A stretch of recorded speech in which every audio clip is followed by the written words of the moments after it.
कहानी की शुरुआत होती है कुछ साइंटिस्ट और फौजियों के एक ग्रुप से, जिन्हें एक खतरनाक मिशन पर एक अजीबोगरीब से टापू पर भेजा गया। अब हम एक हेलीकॉप्टर के पायलट को देखते हैं जो उसी रहस्यमयी आइलैंड पर मौजूद है। अचानक उसे कोई आवाज आई, एक धीमी सी फुसफुसाहट और कदमों की आवाज। डर के मारे उसने अपनी बंदूक निकाली और आवाज की तरफ बढ़ा, लेकिन अचानक से जमीन पर उसे एक बंदूक दिखी। पर वो कोई आम बंदूक नहीं थी, वो बिल्कुल उसकी अपनी बंदूक जैसी थी। बिल्कुल वही मॉडल, उसकी बंदूक पर जो निशान था वही निशान और सेम नंबर भी। ये देखते ही वो घबरा गया, एक ही बंदूक दो जगह कैसे हो सकती है। पर सोचने का मौका मिलने से पहले ही अचानक कोई पीछे से आया और उसे बेरहमी से मार डाला। उस हमला करने वाले आदमी ने भी बिल्कुल पायलट जैसे ही कपड़े पहने हुए थे। उसने पायलट का बैग उठाया और हेलीकॉप्टर की तरफ भागा और जल्दी से हेलीकॉप्टर उड़ा दिया। लेकिन जैसे ही वो हेलीकॉप्टर आसमान में उड़ा, वो किसी अदृश्य दीवार से टकरा गया। सच तो ये था कि ये पूरा आइलैंड एक जबरदस्त एनर्जी के घेरे से घिरा हुआ था और इसी वजह से हेलीकॉप्टर आग के गोले में जलकर राख हो गया।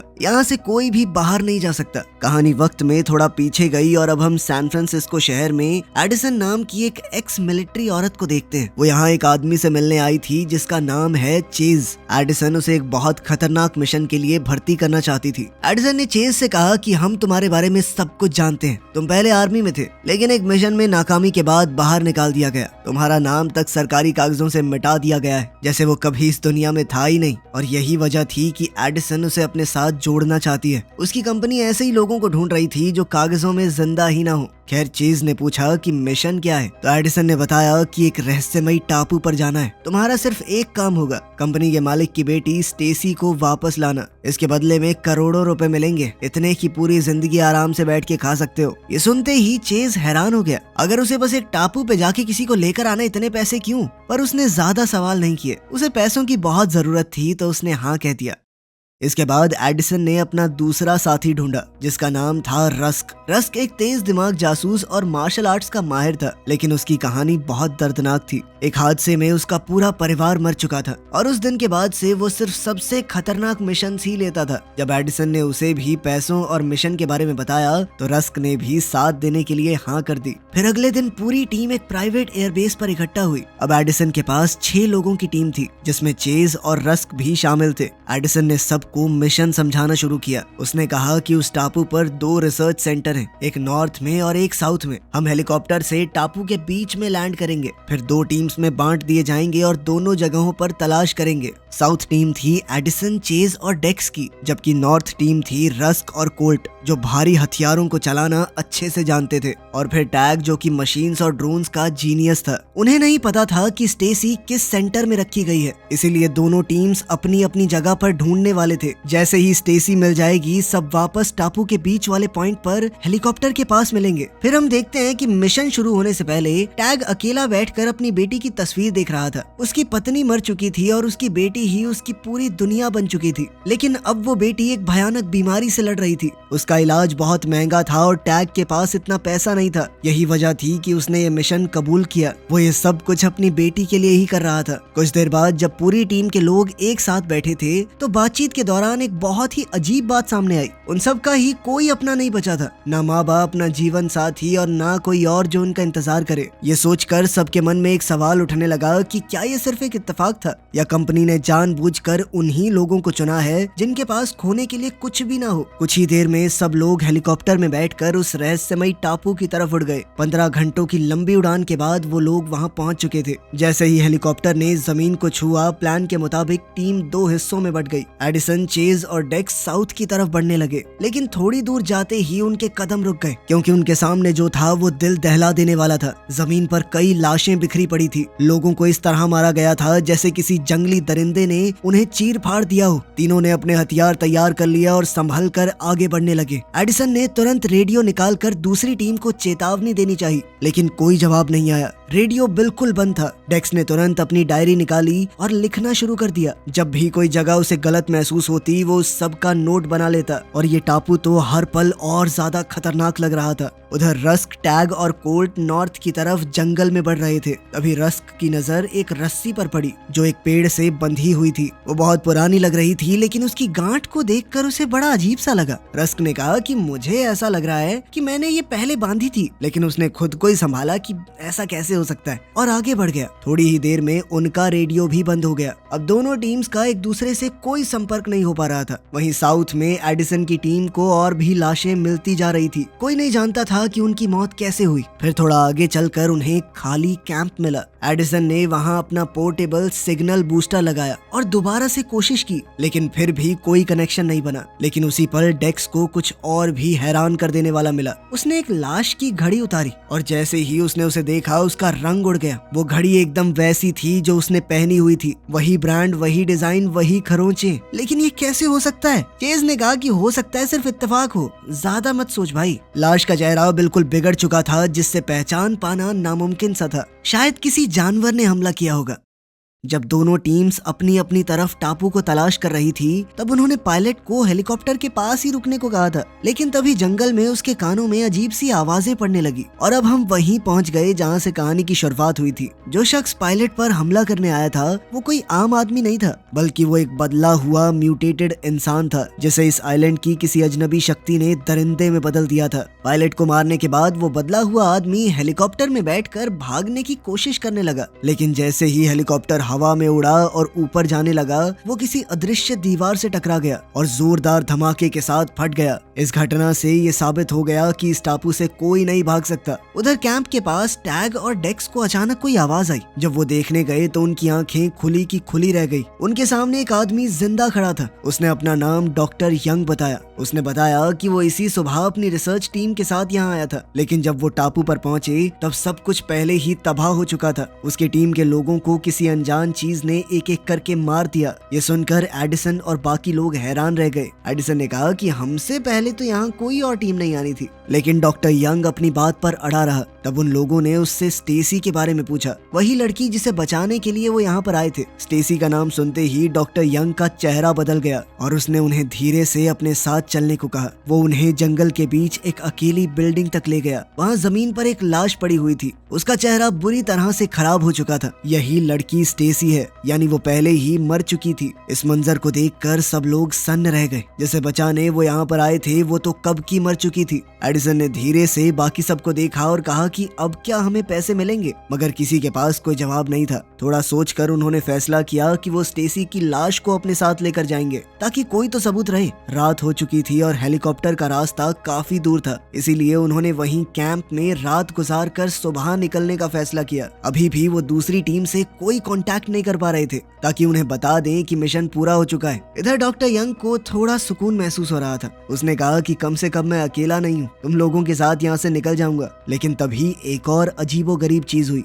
डेक्स अपनी डायरी में कुछ लिख रहा था कि तभी डॉक्टर यंग ने उसे देखा और कहा कि ये तो मैंने पहले भी देखी है। उसने अपना बैग खोला और उसमें से डायरी निकाली। वो बिल्कुल डेक्स की डायरी जैसी थी, वही कवर, वही निशान, वही लिखावट। ये देखकर तो सब लोग हैरान रह गए। लेकिन सबसे ज्यादा डर की बात तब सामने आई जब उन्होंने उस डायरी के अंदर देखा। उसमें अगले दिन की घटनाएं लिखी हुई थी, जो अभी हुई भी नहीं, और वो भी डेक्स की ही लिखावट में। उसी पल डेक्स का सर घूमने लगा। उसने कहा कि मैं तो आज ही यहाँ पर आया हूँ, ये सब कैसे लिखा जा सकता है? लेकिन इस सवाल का कोई जवाब नहीं था। ये टापू हर घंटे के साथ और ज्यादा रहस्यमयी और भयानक होता जा रहा था। उधर टापू के दूसरे हिस्से में हम देखते हैं कि रस्क, कोल्ट और टैग ने भी रात के लिए रुकने का फैसला किया था। उन्होंने आग जलाई और अपने हथियार पास में रखकर आराम करने लगे। तभी अंधेरे जंगल से एक अजीब आवाज आई। तीनों तुरंत सतर्क हो गए और उन्होंने अपनी बंदूकें उठा ली। तभी अचानक किसी चीज ने टैग को पीछे से पकड़ लिया और घसीटने लगी। टैग ने चिल्लाकर छूटने की कोशिश की और जब उसने पलट कर देखा तो उसके होश उड़ गए। उसके सामने एक बहुत बड़ा डरावना दरिंदा था। तब टैग समझ गया कि जिन लाशों को उन्होंने देखा था उन्हें किसने चीरा था। अब दरिंदा अपने पंजे उठाकर टैग को मारने ही वाला था कि उसी पल रस्क टाइम पर पहुंच गया और गोली चलाकर उस जानवर को पीछे हटा दिया, जिससे टैग तो बच गया, लेकिन खतरा भी टला नहीं था। जैसे ही रस्क ने टैग को संभाल कर खड़ा किया तो कोल्ट कुछ कदम दूर अकेला रह गया। तभी अचानक एक और दरिंदा सामने आया और उस पर टूट पड़ा। लेकिन ये दरिंदा और भी ज्यादा भयानक था, क्योंकि वो बिल्कुल कोल्ट जैसा ही दिखता था। वही चेहरा, वही कपड़े। इससे पहले कि कोल्ट कुछ समझ पाता, उसके बहरूपिये ने ही छुरा घोंपकर उसे मार डाला। रस्क और टैग सुन्न होकर ये सब देखते रहे। अब सवाल तेजी से घूमने लगे थे, कोल्ट का ये दूसरा रूप कहां से आया, ये दरिंदे कौन थे, और इस टापू पर लोगों, डायरी, घड़ी और सामान के नकली रूप क्यों मिल रहे हैं? इतना साफ था कि कुछ तो बहुत गलत चल रहा है यहाँ पर। उधर एडिसन की टीम डेक्स की दूसरी डायरी को पढ़ रही थी, वही डायरी जो आने वाले कल की बातें बता रही थी। उसमें लिखा था कि स्टेसी जो कल मरी हुई मिली थी अगले दिन जिंदा हो जाएगी। सब लोगों को ये नामुमकिन सा लगा, लेकिन जब सुबह हुई तो स्टेसी जिंदा खड़ी थी, वो सांस ले रही थी, बात कर रही थी। ये देखते ही एडिसन और बाकी सबके होश उड़ गए। उन्होंने खुद अपनी आंखों से उसकी लाश को देखा था। वो मरी हुई थी, लेकिन अब तो उसके शरीर पर एक भी चोट का निशान नहीं था। उधर टापू के दूसरे कोने में रस्क और टैग नॉर्थ कैंप तक पहुंच चुके थे। ये जगह पूरी तरह से खाली पड़ी थी, चारों ओर सामान बिखरा हुआ था, लेकिन जिंदगी का कोई नामो निशान नहीं था। तब रस्क ने कैंप का पुराना वॉकी टॉकी चलाने की कोशिश की, तो इस बार किस्मत साथ दे गई, क्योंकि एडिसन के कैंप में दूसरा वॉकी टॉकी था और आखिरकार दोनों टीम्स की आपस में बात हुई। रस्क ने बताया कि इस आइलैंड पर बड़े अजीब से लोग हैं भाई, दरिंदे हैं। यहाँ पर कुछ बहुत भयानक हो चुका है और कल रात ऐसे ही एक दरिंदे ने हमला करके कोल्ट को मार दिया और ये दरिंदे चीजें जो भी बोलो हूबहू हमारे जैसे दिखते हैं। एडिसन ने भी अपनी तरफ से हैरान कर देने वाली बात बताई। उसने कहा कि उन्होंने स्टेसी को कल मरा हुआ पाया था, लेकिन आज सुबह वो जिंदा हो चुकी है। अब दोनों टीम समझ चुकी थी कि ये टापू उनकी सोच से कहीं ज्यादा खतरनाक और अजीब था। टेंट के बाहर स्टेसी डेक्स के साथ बैठी हुई थी और अपनी यादें बता रही थी। उसने कहा कि वो 3 दिन पहले अपनी रिसर्च टीम के साथ यहाँ पर आई थी। उनका एक एक्सपेरिमेंट बिगड़ गया था, लोग बदलने लगे थे और एक दूसरे पर हमला कर रहे थे। वो भागना तो चाहते थे, लेकिन पता चला कि फंस चुके हैं। सच तो ये था कि इस टापू से बाहर कोई नहीं जा सकता। तब डेक्स ने पूछा कि तुम कैसे बच गई, तो ये सुनते ही स्टेसी की आंखें झुक गई। उसने धीरे से कहा कि वो बची नहीं थी, कल रात एक दरिंदे ने उसे मार दिया था। उसे सब कुछ अच्छे से याद है, लेकिन सुबह अचानक से वो जिंदा होकर उठ गई। ये सब कैसे हुआ वो खुद भी नहीं जानती। वहीं दूसरी ओर कैंप के अंदर डॉक्टर यंग चुपचाप डेक्स की डायरी पढ़ चुका था। सब कुछ पढ़ लेने के बाद वो एडिसन और बाकी सब की तरफ मुड़ा। उसका चेहरा बहुत गंभीर था। उसने कहा कि मुझे समझ आ गया है इस टापू पर क्या हो रहा है। ये सुनते ही सब लोग उसके आसपास इकट्ठा हो गए। डॉक्टर यंग ने गहरी सांस ली और बोलना शुरू किया। उसने कहा कि ये टापू वर्म होल्स से भरा हुआ है, यानी स्पेस टाइम के फैब्रिक को फाड़ कर बने हुए कुछ ऐसे छेद जिनके अंदर से समय में आगे पीछे जाया जा सकता है। इसी वजह से यहाँ पर वक्त नॉर्मल तरीके से नहीं चलता।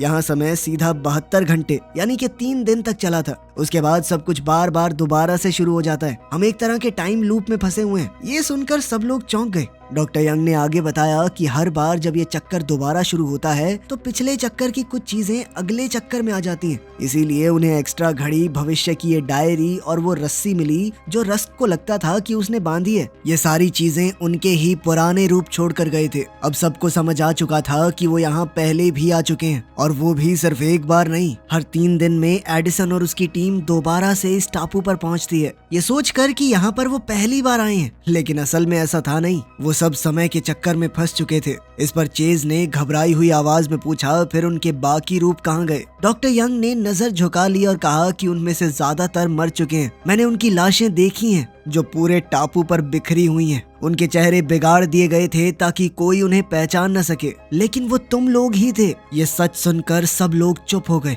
अब डॉक्टर यंग आगे कहने लगा कि सारे के सारे लोग नहीं मरे, बल्कि कुछ इस आइलैंड की शक्ति से बदल गए। डायरी के हिसाब से जो भी इंसान 3 दिन से ज्यादा इस टापू पर रहता है वो अपना दिमाग, शरीर, होश खो बैठता है। इसका मतलब ये हुआ कि जिन दरिंदों से तुम लड़ रहे थे वो तुम ही थे, तुम्हारा ही पुराना रूप है वो। तब डेक्स ने कांपती हुई आवाज में कहा कि ये पूरा टापू ही एक चक्कर में फंसा हुआ है और अब हम सब भी। तभी अचानक उन्हें गुर्राहट, चीख और कदमों की आवाज सुनाई दी। असल में जंगल से दरिंदों की भीड़ उनकी तरफ बढ़ रही थी और वो कैंप को घेर रहे थे।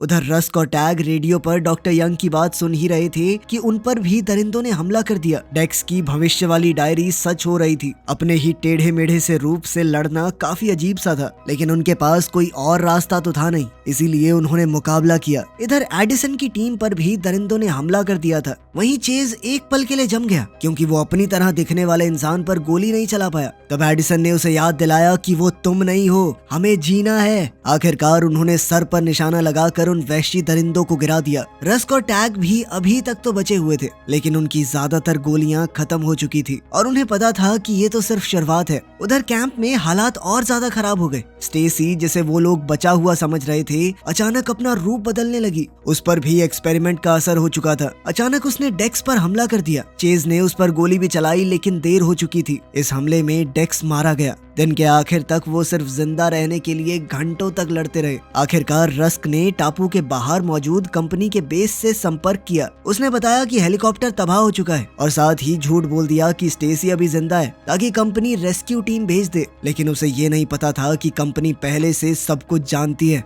उन्हें पता था कि स्टेसी मर चुकी है। उन्हें पता था कि ये टापू 3 दिन के टाइम लूप में फंसा हुआ है और उन्होंने टीम को जानबूझकर भेजा ताकि उन्हें अपने एक्सपेरिमेंट के लिए इस्तेमाल कर सके। इसी वजह से ऐसे लोगों को चुना गया जिनके पीछे रोने वाला कोई ना हो ताकि कोई उन्हें ढूंढने भी ना आए। फिर कंपनी के गुप्त बेस पर एक और भयानक सच सामने आया। अब सिर्फ 12 घंटों में कंपनी पूरे टापू पर बम गिराने वाली थी ताकि ये खतरनाक बदलाव बाहर की दुनिया में कभी ना पहुंच पाए। अब सिर्फ 5 लोग जिंदा बचे थे और उन्हें किसी भी तरह खुद जिंदा बचकर निकलना होगा इससे पहले कि टापू तबाह हो जाए। अब रस्क और टैग ने रेडियो के जरिए एडिसन, चेज और डॉक्टर यंग को सब कुछ बता दिया। लेकिन अब सबसे बड़ी प्रॉब्लम ये थी कि उनका हेलीकॉप्टर तो तबाह हो चुका है। जब सब लोग उम्मीद छोड़ने लगे तब अचानक से रस्क को कुछ अजीब याद आया। टापू पर आने के बाद से उसे कुछ ऐसी चीजें दिख रही थी जो घटनाएं कभी हुई ही नहीं। उसे लगा कि ये उसके मन का वहम है, लेकिन अब उसे सच समझ में आ गया था। क्योंकि इस टापू पर समय उल्टा बह रहा है, इसीलिए वो भविष्य की यादें देख पा रहा था। इन्हीं यादों में से एक में उसने टापू के किनारे छुपी हुई छोटी सी नाव देखी जो उनके यहाँ से निकलने का आखिरी रास्ता है। फिर जैसे ही सुबह हुई तो दोनों टीम्स उस जगह की तरफ बढ़ने लगी जहां पर रस ने नाव देखी थी। एडिसन की टीम ज्यादा नजदीक थी, इसीलिए वो पहले वहां पहुंच गए और रस्क और टैग का इंतजार करने लगे। डॉक्टर यंग ने उसे चेक करके बताया कि फ्यूल टैंक पूरा भरा पड़ा है और अगर समुद्र में तूफान नहीं आया तो हम शहर तक पहुंच सकते हैं। लेकिन रस्क और टैग अभी भी दूर थे। वो दरिंदों से लड़ते हुए आगे बढ़ रहे थे। उनकी गोलियां लगभग खत्म हो चुकी थी और लगातार लड़ने से वो बहुत थक चुके थे। इसीलिए अब उन्हें अपने ही ज्यादा ताकतवर बदले हुए रूप से हाथापाई करनी पड़ रही थी। बहादुरी से लड़ने के बावजूद आखिरकार टैग को उसी के बदले हुए रूप ने मार दिया। भरे हुए दिल के साथ रस्क ने वादा किया कि अगर वो जिंदा बच गया तो टैग की बेटी को जरूर ढूंढकर उसकी हिफाजत करेगा। लेकिन तभी एक और भयानक झटका लगा। असल में रस्क का भी एक बदला हुआ रूप सामने आ गया जिसने हाथ में बंदूक तानी हुई थी। ऐसा लग रहा था कि खेल खत्म, पर तभी पीछे से चेज आ गया और उसने म्यूटेंट को गोली मारकर रस्क की जान बचा ली। लेकिन भागते वक्त रस्क ने एक जाल पर पैर रख दिया जिससे लकड़ी का एक नुकीला खंभा उसके पेट को चीरता हुआ निकल गया। अब वो इतनी बुरी तरह जख्मी हो चुका था कि हिल भी नहीं पा रहा था। उसी पल 12 घंटे पूरे हो गए और अचानक पूरे टापू पर बम फटने लगे। रस्क समझ चुका था कि वो तो नहीं बच पाएगा। उसने चेज को देखा और कहा कि भाई खुद को बचा। ये सुनकर चेज ने भारी दिल से रस्क को अपनी बंदूक दे दी और अलविदा कहकर नाव की तरफ दौड़ पड़ा। यही उसका आखिरी मौका था। वहीं डॉक्टर यंग पूरे टापू पर गिरते हुए बमों को देख रहा था। उसने एडिसन की तरफ मुड़कर कहा कि उन्हें अभी निकलना होगा। अब वो चेज का इंतजार नहीं कर सकते, लेकिन एडिसन ने साफ मना कर दिया। वो चेज और रस के बिना कहीं जाने को तैयार नहीं थी। तब बेबस होकर डॉक्टर यंग ने एडिसन को बेहोश कर दिया और अकेला ही नाव चलाने लगा। पर तभी अचानक किस्मत से चेज भी किनारे तक पहुंच गया। उसने उसी पल पूरी ताकत से छलांग लगा दी और नाव के पीछे बंधी हुई रस्सी को पकड़ लिया। तभी एडिसन भी होश में आ गई और जो उसने देखा वो बहुत भयानक था। असल में अब डॉक्टर यंग बदलने लगा। वो सबसे ज्यादा समय तक टापू पर रहा था और 3 दिन पूरे होते ही उसका रूप बदलने लगा। उसकी आंखें चमक रही थी और चेहरा टेढ़ा मेढ़ा हो चुका था। अचानक वो एडिसन को मारने के लिए उस पर झपट पड़ा। उसी पल एक आखिरी गोली की आवाज गूंजी। ये कोई और नहीं बल्कि रस्क था। उसने अपनी आखिरी सांसों में जलते हुए टापू से वो आखिरी गोली चलाकर एडिसन की जान बचा ली थी और फिर अगले ही पल वो धमाके में मारा गया। अब उस नाव में सिर्फ चेज और एडिसन बचे थे। वो जिंदा थे लेकिन आग और तबाही से घिरे हुए। उन्हें नहीं पता था कि वो बच भी पाएंगे या नहीं। उसी जगह से गुजरे जहां हेलीकॉप्टर तबाह हुआ था, लेकिन शायद इस आइलैंड पर हुए ब्लास्ट की वजह से वर्म होल हिल गए थे और कुछ पलों के लिए एक सुरक्षित रास्ता खुल गया जिससे चेज और एडिसन टापू से सही सलामत निकल गए। वीडियो पसंद आई तो लाइक कर देना, चैनल को सब्सक्राइब कर लेना। मिलते हैं अगली वीडियो में।